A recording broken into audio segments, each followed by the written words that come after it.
Hello friends, welcome to exam stock guys. आप सभी का हार्दिक स्वागत है आपके अपने यूट्यूब चैनल एग्जाम स्टॉक पर।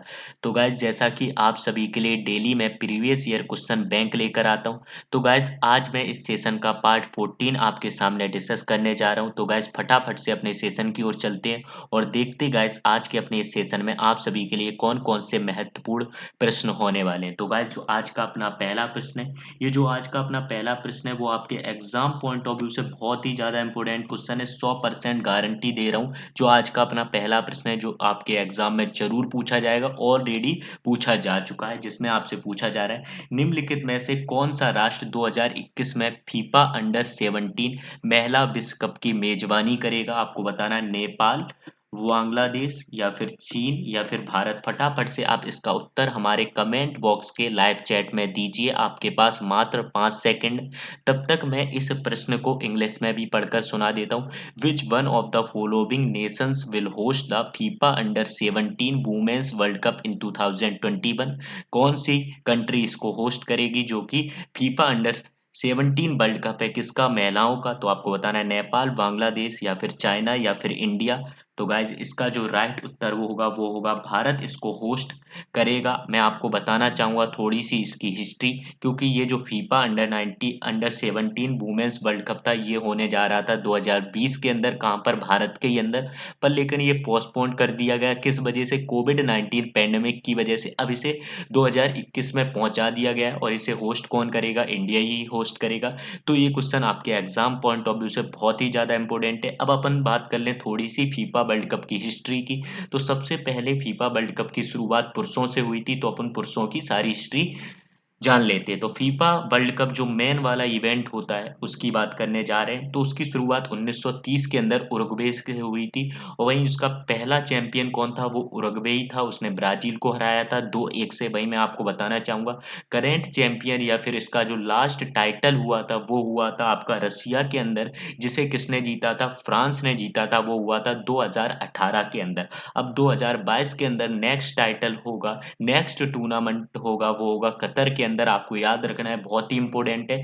फीफा वर्ल्ड कप जो पुरुषों का है जो कि होने जाएगा 2022 के अंदर, वो से कौन सा देश होस्ट करेगा, तो आपको याद रखना है कतर करेगा। वो होगा कौन सी सन का, 2022 का। उसके बाद होगा 2026 का, तो उसे 3 कंट्रियां होस्ट करेंगी जिनका नाम है कनाडा, मैक्सिको और यूनाइटेड स्टेट।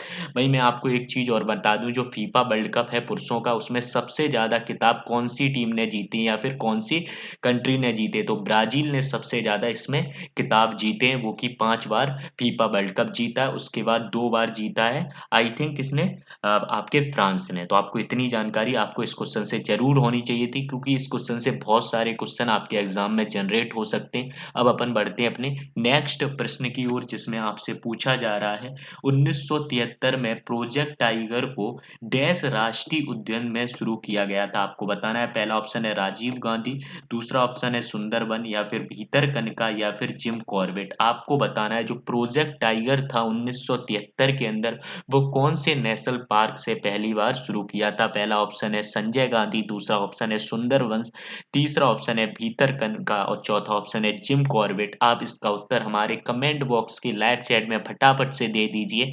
आपके पास मात्र 5 सेकंड है इसका उत्तर देने के लिए। ये क्वेश्चन आपके एग्जाम पॉइंट ऑफ व्यू से बहुत ज़्यादा इंपॉर्टेंट है। मैं आपको अभी बताऊंगा कि इससे और कौन कौन से क्वेश्चन जनरेट हो सकते हैं आपके एग्जाम में अलग अलग टाइप के। तो गाइस जो इसका राइट उत्तर है वो होगा जिम कॉर्बेट के अंदर से प्रोजेक्ट टाइगर, जो कि एक 1 अप्रैल 1973 में शुरू किया गया था। तो आपको पता होना चाहिए जो प्रोजेक्ट टाइगर है वो कौन सी डेट को आया था, 1 अप्रैल 1973 में। जिम कॉर्बेट जो कि आता है उत्तराखंड का एकमात्र, मतलब भारत का सबसे पहला नेशनल पार्क था, उसका नाम था जिम कॉर्बेट नेशनल पार्क, जो कि आता उत्तराखंड। यहीं से इसकी शुरुआत हुई थी 1973 के अंदर। वहीं दो चार और आते हैं, प्रोजेक्ट एलिफेंट आता है जो आया था 1992 के अंदर। आपको याद रखना है कौन सी सन में आया था प्रोजेक्ट एलिफेंट, 1992 1972 के अंदर। एक आया था प्रोजेक्ट क्रोकोडाइल, वो आया था 1975 के अंदर, आपको वो भी याद रखना है। एक एक्ट भी है जो है वाइल्ड लाइफ प्रोटेक्शन एक्ट बोलते हैं, जो कि आया था 1972 के अंदर, वो भी आपको याद रखना है। तो इस क्वेश्चन से आपके लिए इतने क्वेश्चन जनरेट हो सकते हैं अलग अलग टाइप के। तो अब अपने बढ़ते हैं नेक्स्ट प्रश्न की ओर। उससे पहले मैं आपको बता दूं, भारत के अंदर 103 नेशनल पार्क हैं और 544 वर्ल्ड लाइफ सेंचुरी, आपको ये भी याद रखना है। और जिम कॉर्बेट भारत का पहला नेशनल पार्क था जो कि उत्तराखंड के अंदर स्थित है। अब अपन बढ़ते हैं अपने नेक्स्ट प्रश्न की ओर, जिसमें आपसे पूछा जा रहा है, भूमुच भारतीय राज्य में मनाए जाने वाला एक अनूठा सांस्कृतिक त्योहार है। आपको बताना है ये कहाँ पर मनाया जाता है, आसाम में, सिक्किम में, या फिर उड़ीसा में, या फिर पश्चिम बंगाल में। तब तक मैं आपको ये प्रश्न इंग्लिश में पढ़कर सुना रहा हूँ, तब तक आप इसका जवाब हमारे कमेंट बॉक्स के लाइव चैट में दीजिए। आप फटाफट से दीजिए, आप अपनी स्पीड को बढ़ाइए जितनी जल्दी हो। जैसे ही क्वेश्चन पढ़ा तुरंत जवाब दोगे ना, तो आपकी स्पीड यहीं से अच्छी बन जाएगी और पेपर हॉल में भी आप इतनी स्पीड से क्वेश्चन अटेम्प्ट कर पाओगे। आपसे पूछा जा रहा है, Bumchu is a unique cultural festival celebrated in the Indian state of, आपको बताना है कौन सी स्टेट में एक बूमुच एक यूनिक कल्चरल फेस्टिवल है, तो वो कौन सी स्टेट में मनाया जाता है। आपको बताना है आसाम, सिक्किम, उड़ीसा, या फिर वेस्ट बंगाल। फटाफट से आप इसका उत्तर हमारे कमेंट बॉक्स के लाइव चैट में दीजिए। आपके पास मात्र 5 सेकंड है, जितनी जल्दी हो उतनी जल्दी क्वेश्चन को अटेम्प्ट किया करिए गाइज, और उत्तर दे दिया करिए तुरंत। जितने ज्यादा क्वेश्चन अटेम्प्ट करोगे उतना ही सीखोगे आप। तो गाइज जो इसका राइट उत्तर है वो है सिक्किम के अंदर बूमुच एक भारतीय राज्य का क्या है, कल्चरल फेस्टिवल है, जो कि सिक्किम के अंदर मनाया जाता है। भाई मैं आपसे सिक्किम की थोड़ी बात कर लूँ तो सिक्किम के अंदर बहुत ही ज़्यादा फेमस एक झील आती है, जो कि सबसे ऊंची झील मानी जाती है भारत की, वो है चोलम झील या फिर चोलम लेक बोलते हैं उसे। तो आपको याद रखना है, सिक्किम के अंदर एक फेमस नेशनल पार्क आता है, उसका नाम है कंचनजंगा नेशनल पार्क।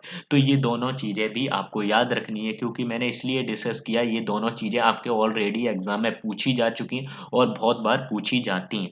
नेक्स्ट की ओर बढ़ता हूँ, जिसमें आपसे पूछा जा रहा है, every vote counts the story of India's election नामक पुस्तक डैश द्वारा लिखी गई थी। आपको बताना है जे.एम. लिंकदोह, नवीन चावला, हामिद अली, या फिर एस.वाई. कुरैशी। फटाफट से आप इसका उत्तर दीजिए हमारे कमेंट बॉक्स के लाइव चैट में। तब तक मैं इंग्लिश में पढ़कर आपको प्रश्न सुना रहा हूँ। The book titled every vote counts the story of India's elections was written by dash. आपको बताना है every vote counts the story of India's election नामक एक जो पुस्तक है वो कौन से ऑथर के द्वारा लिखी गई है, जे.एम. लिंकदोहा, या फिर नवीन चावला, या फिर हामिद अली, या फिर एस.वाई. कुरैशी। फटाफट से आप इसका उत्तर हमारे कमेंट बॉक्स के लाइव चैट में दीजिए। बहुत ही इंपॉर्टेंट बुक है ये, बहुत बार आपके एग्जाम में ऑलरेडी पूछी जा चुकी है और बहुत बार एग्जाम में पूछ रहे हैं, अलग अलग एग्जामों में ये बुक पूछी जा रही है, क्योंकि ये बुक 2019 के अंदर आई थी, इसलिए बहुत ज्यादा इंपॉर्टेंट है। इसका नाम every vote counts the story of India's election, आपको याद रखनी है। तो गाइस जो इसके ऑथर थे वो थे नवीन चावला जी के द्वारा ये बुक लिखी गई थी और इसको रिलीज किया गया था 2019 के अंदर। वही मैं आपको बताना चाहूंगा, नवीन चावला जी के द्वारा एक बुक और लिखी गई थी जो भी बहुत ज्यादा फेमस है, उसका नाम था मदर टेरेसा, वो आई थी 1992 के अंदर। तो आपको दोनों ही बुकें याद रखनी है और दोनों के ही लेखक एक ही हैं, उनका नाम है नवीन चावला। नेक्स्ट प्रश्न की ओर बढ़ते हैं, जिसमें आपसे पूछा जा रहा है, भारतीय संविधान के निम्नलिखित में से कौन सा लेख वित्त आयोग की नियुक्ति के लिए प्रदान करता है। आपको बताना है अनुच्छेद 290, अनुच्छेद 280, या फिर अनुच्छेद 300, या फिर अनुच्छेद 320। फटाफट से आप इसका उत्तर हमारे कमेंट बॉक्स के लाइव चैट में दीजिए। तब तक मैं आपको ये प्रश्न इंग्लिश में भी पढ़कर सुनाता हूँ। Which of the following articles of the Indian Constitution provides for the appointment of a finance commission? तो गाइज जो पहला ऑप्शन है आर्टिकल 290, आर्टिकल 280, आर्टिकल 300, या फिर आर्टिकल 320। फटाफट से इसका उत्तर दीजिए हमारे कमेंट बॉक्स के लाइव चैट में। क्वेश्चन आपसे पूछ रहा है जो भारतीय संविधान है उसके कौन से अनुच्छेद के द्वारा अपन फाइनेंस कमीशन को अपॉइंटमेंट करते हैं। तो गाइस जो इसका राइट उत्तर होगा वो होगा अनुच्छेद 280 आर्टिकल है उसके द्वारा अपन फाइनेंस कमीशन का अपॉइंटमेंट करते हैं।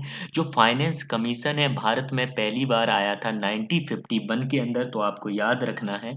वहीं ये आर्टिकल कौन सा है, तो 280 आर्टिकल है। भाई मैं आपको बताना चाहूंगा प्रेजेंटली में भारत के अंदर 15th नंबर का फाइनेंस कमीशन चल रहा है, तो आपको ये भी बात रखना है। और भारत के प्रेजेंटली में फाइनेंस सेक्रेटरी कौन है, तो आपको ये बात भी रखनी है, तो वो है अजय भूषण पांडे जी। प्रेजेंटली में है वो कौन है, फाइनेंस सेक्रेटरी अपने इंडियन गवर्नमेंट के। भाई मैं आपको बताना चाहूंगा प्रेजेंटली में भारत के जो फाइनेंस मिनिस्टर हैं वो कौन है, निर्मला सीतारमन जी। तो आपको इतनी जानकारी इस प्रश्न से और होनी चाहिए थी। अब अपन बढ़ते हैं अपने नेक्स्ट प्रश्न की ओर, जिसमें आपसे पूछा जा रहा है लोक नृत्य बहुआग बिहू डैश में लोकप्रिय है। आपको बताना है आसाम, बिहार, उड़ीसा या फिर Jharkhand. The folk dance Bohag Bihu is popular in dash. तो आपको बताना है इसका उत्तर। बोहाग बिहू एक डांस है, फोक डांस है, तो आपको बताना है वो कौन से भारतीय राज्य में प्रसिद्ध है। पहला ऑप्शन है आसाम, दूसरा ऑप्शन बिहार, उड़ीसा या फिर झारखंड। फटाफट से आप इसका उत्तर दीजिए हमारे कमेंट बॉक्स के लाइव चैट में। आपके पास मात्र 5 सेकेंड है इसका उत्तर देने के लिए।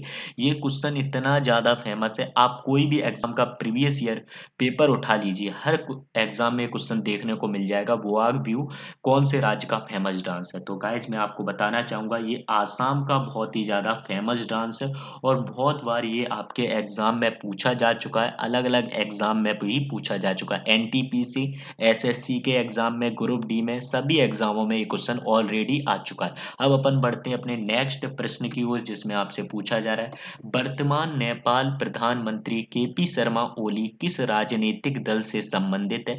पहला ऑप्शन है राष्ट्रीय जनता पार्टी नेपाल या फिर नेपाल कम्युनिस्ट पार्टी एकीकृत या फिर नेपाली कांग्रेस या फिर राष्ट्रीय प्रजातंत्र पार्टी। फटाफट से आप इसका उत्तर दीजिए हमारे कमेंट बॉक्स के लाइव चैट में। तब तक मैं इंग्लिश में पढ़कर सुना देता हूँ। The present Nepal prime minister KP Sharma Oli is belong to which political party. Rashtriya Janata party, Nepal communist party of Nepal unified या फिर नेपाली कांग्रेस या फिर राष्ट्रीय प्रजातंत्र पार्टी। तो गाइस जो इसका राइट उत्तर होगा वो होगा नेपाल की कम्युनिस्ट पार्टी एकीकृत। उससे जो भारत सॉरी जो नेपाल के प्रेजेंटली में जो कौन है प्रधानमंत्री है केपी शर्मा ओली, उनकी पार्टी का नाम है नेपाल की कम्युनिस्ट पार्टी। भाई मैं आपको बताना चाहूंगा नेपाल की जो कैपिटल है वो काठमांडू, वहाँ पर जो ऑफिशियल लैंग्वेज है वो नेपाली, वहाँ पर ऑफिशियल लैंग्वेज है। वहाँ की जो प्रेसिडेंट है वो है विद्या देवी भंडारी जी, आपको पता होना चाहिए। और जो अभी प्रेजेंटली में कौन है प्रधानमंत्री वो है केपी शर्मा ओली जी। भाई वहाँ की जो करेंसी है वो है नेपाली रुपया। तो इतनी जानकारी आपको नेपाल के बारे में जरूर होनी चाहिए। भाई भारत और नेपाल के बीच में एक डिस्प्यूट है जिसका नाम है काला पानी, एक विवादित क्षेत्र है उसका नाम है काला पानी, जो आजकल बहुत ज्यादा न्यूज़ों में भी चल रहा था। अब अपन बढ़ते हैं अपने नेक्स्ट प्रश्न की ओर, जिसमें आपसे पूछा जा रहा है निम्नलिखित में से कौन सा कार्बन का एक एल्ट्रॉप नहीं है। आपको बताना हीरा, ग्रेफाइट, C60 या फिर मिथेन। फटाफट से आप इसका उत्तर हमारे कमेंट बॉक्स के लाइव चैट में दीजिए। Which of the following is not an allotrope of carbon, diamond, graphite, C60 या फिर मिथेन। तो गाइस जो इसका राइट उत्तर होगा वो होगा मिथेन।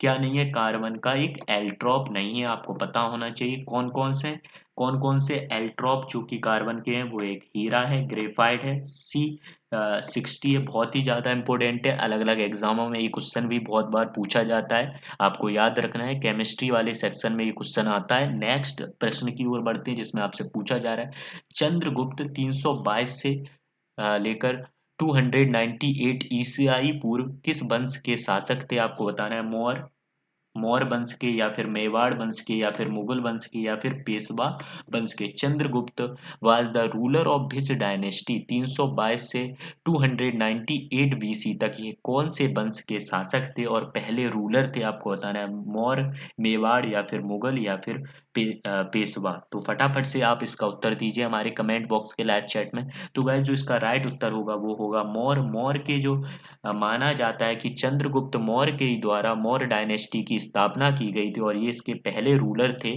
और वहीं मैं आपको बताना चाहूंगा चंद्रगुप्त के जो लास्ट रूलर थे वो थे बृहद्रथ जी। तो आपको ये भी पता होना चाहिए चंद्रगुप्त के जो पहले चंद्रगुप्त डायनेस्टी थी या फिर चंद्रगुप्त का जो साम्राज्य था उसका नाम था मौर्य डायनेस्टी। मौर्य डायनेस्टी के पहले रूलर आए चंद्रगुप्त मौर्य, उसके बाद आए थे बिंदुसार जी, फिर उनके बाद अशोक जी आए। इस तरीके से चलता गया और लास्ट जो रूलर थे वो थे ब्रह्मदत्त। अब अपन बढ़ते हैं अपने नेक्स्ट प्रश्न की ओर, और इनकी जो कैपिटल थी इनके साम्राज्य की वो थी पाटलिपुत्रा। अब अपन बढ़ते हैं नेक्स्ट प्रश्न की ओर, जिसमें आपसे पूछा जा रहा है सचिन तेंदुलकर का पूरा नाम क्या है? सचिन सुरेश तेंदुलकर, सचिन महेश तेंदुलकर, सचिन रमेश तेंदुलकर या फिर Sachin Lokesh Tendulkar. What is the full name of Sachin Tendulkar आपको बताना है। फटाफट से आप इसका उत्तर दीजिए हमारे कमेंट बॉक्स के लाइव चैट में। आपके पास मात्र 5 सेकेंड है इसका उत्तर देने के लिए। तो गाइस जो इसका राइट उत्तर होगा वो होगा सचिन रमेश तेंदुलकर। इनका नाम है, इन्हें गॉड भी जाना जाता है, क्रिकेट के गॉड के नाम से भी इन्हें जाना जाता है। इनका जन्म 24 अप्रैल 1973 के अंदर हुआ था मुंबई महाराष्ट्र के अंदर। इन्हें लिटिल मास्टर और मास्टर ब्लास्टर के नाम से भी जाना जाता है, इनके ये निकनेम है दोनों ही। इन्हें 1994 के अंदर अर्जुन अवार्ड भी मिला था, आपको पता होना चाहिए। 1997 से और 1998 के बीच इन्हें राजीव गांधी खेल रत्न अवार्ड भी मिला था। 1999 में इन्हें पद्म श्री अवार्ड भी मिला है। 2008 के अंदर इन्हें पद्म विभूषण भी मिल चुका है। वहीं 2014 में इन्हें भारत रत्न भी मिल चुका है। तो आपको याद रखने, जितने भी मैंने अवार्ड आपको बताए हैं वे आपके एग्जाम पॉइंट ऑफ व्यू से बहुत ज्यादा इंपॉर्टेंट है। क्वेश्चन आपसे पूछता है कि 2014 में कौन से खिलाड़ी को भारत रत्न या मिला था, तो आपको बताना है कि सचिन तेंदुलकर जी को 2014 के अंदर भारत रत्न मिला था। तो इतनी जानकारी आपको इस प्रश्न से जरूर होनी चाहिए थी। अब अपन बढ़ते हैं नेक्स्ट प्रश्न की ओर। इनमें से कौन सा वेब ब्राउजर नहीं है, आपको बताना है। क्रोम, फायरफॉक्स, सफारी या फिर लिनक्स। फटाफट से इसका उत्तर दीजिए हमारे कमेंट बॉक्स के लाइव चैट में। Which of these is not a web browser? Chrome, Firefox, safari या फिर लिनक्स। तो गाइस जो इसका राइट उत्तर होगा वो होगा लिनक्स। एक वेब ब्राउजर नहीं है, इसके अंदर नेट नहीं चलाया जाता, ये एक ऑपरेटिंग सिस्टम है जिसे शॉर्ट फॉर्म में बोलते हैं ओएस। भाई मैं आपको बताना चाहूंगा क्रोम, फायरफॉक्स और सफारी ये तीनों ही वेब ब्राउजर हैं, इनके अंदर अपन नेट चलाते हैं। अब अपन बढ़ते हैं नेक्स्ट की ओर। छठी लोकसभा के अध्यक्ष जो बाद में भारत के राष्ट्रपति बने थे डैश थे, आपको बताना है कौन थे।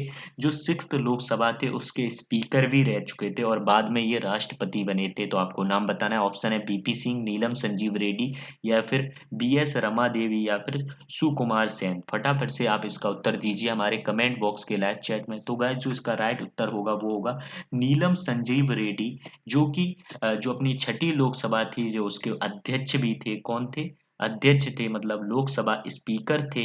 वहीं ये बाद में जाकर भारत के छठवें प्रेसिडेंट बने थे, तो आपको बताना चाहूंगा। वहीं ये आंध्र प्रदेश के पहले चीफ मिनिस्टर भी थे, तो आपको इतनी जानकारी होनी चाहिए। नेक्स्ट की ओर बढ़ता हूँ। कलिंगा युद्ध डैश में लड़ा गया था, आपको बताना है। जो कलिंगा वॉर था वो कौन सी सन में लड़ा गया था? 161 बीसी में या फिर 261 बीसी में या फिर 361 बीसी में या फिर 461 बीसी में। तो गाइस फटाफट से इसका आंसर दीजिए। ये जो अपन ने मौर्य डायनेस्टी की बात की उसके जो रूलर थे अशोक, और एक स्टेट थी या एक जगह थी कलिंगा, उनके जो राजा थे उनके बीच ये युद्ध लड़ा गया था। तो ये कौन सी सन में लड़ा गया था? 261 बीसी के अंदर ये युद्ध लड़ा गया था। कहाँ पर लड़ा गया था? कलिंगा के ही अंदर लड़ा गया था, जो कि कलिंगा वॉर के नाम से जाना जाता है। अपन बढ़ते हैं अब नेक्स्ट प्रश्न की ओर, जिसमें आपसे पूछा जा रहा है टीपू सुल्तान को डैश का शेर भी कहा जाता है? बेंगलोर का, दिल्ली का, कोची का या फिर मैसूर का। जो Tipu Sultan was also known as the lion of dash, Bangalore, Delhi, Kochi या फिर मैसूर। तो गाइस जो इसका राइट उत्तर होगा वो होगा मैसूर। मैसूर का इन्हें टाइगर भी कहा जाता है, मतलब शेर कहा जाता है किसको? टीपू सुल्तान जी को। तो इतनी जानकारी आपको इस क्वेश्चन से जरूर होनी चाहिए। नेक्स्ट की ओर बढ़ता हूँ, जिसमें आपसे पूछा जा रहा है भारत का मूल 1950 का संविधान डैश में संरक्षित है, आपको बताना है। राष्ट्रपति हाउस में, प्रधानमंत्री आवास में, संसद भवन में या फिर भारतीय पुरातत्व सर्वेक्षण में। आपको बताना है the original 1950 constitution of India is preserved in dash. आपको बताना है president house, prime minister house, parliament house या फिर आर्कोलॉजिकल सर्वे ऑफ इंडिया। फटाफट से आप इसका उत्तर दीजिए हमारे कमेंट बॉक्स के लाइव चैट में। आपके पास बहुत ही कम टाइम होता है उत्तर देने के लिए। आप यहाँ से ही इस हमारे क्विज सेशन से ही आप अपनी स्पीड को अच्छा बना सकते हो। लगातार आप इस पर बने रहिए, जिससे आपकी नॉलेज भी इम्प्रूव हो जाए और साथ में आप अपना एग्जाम में अच्छा सा अच्छा स्कोर कर पाओ और आपकी स्पीड भी बढ़ जाए। तो गाइस जो इसका राइट उत्तर होगा वो होगा संसद भवन के अंदर 1950 का जो मूल संविधान है वो संरक्षित है, आपको पता होना चाहिए। जो हमारा कॉन्स्टिट्यूशन ऑफ इंडिया वो किसके द्वारा लिखा गया था, तो ये भीमराव अंबेडकर जी के द्वारा लिखा गया था। इतनी जानकारी आपको इस प्रश्न से जरूर होनी चाहिए। Thank you class. अपनी क्लास यहीं पर समाप्त हुई गाइस। अगर आपको हमारा ये सेशन अच्छा लगा हो तो लाइक कीजिए और शेयर कीजिए और लोगों तक पहुंचाइए, जिससे और लोग भी अच्छी नॉलेज लेकर अपनी नॉलेज को इम्प्रूवमेंट कर पाए। कल अपन फिर मिलते हैं इसी टाइम पर। तो थैंक यू गाइस, लाइक करना मत भूलिए गाइस। Thank you everyone. अगर आपको और कोई इम्प्रूवमेंट चाहिए हो इस सेशन में तो आप कमेंट बॉक्स में लिखकर हमें बता सकते हो। Thank you everyone.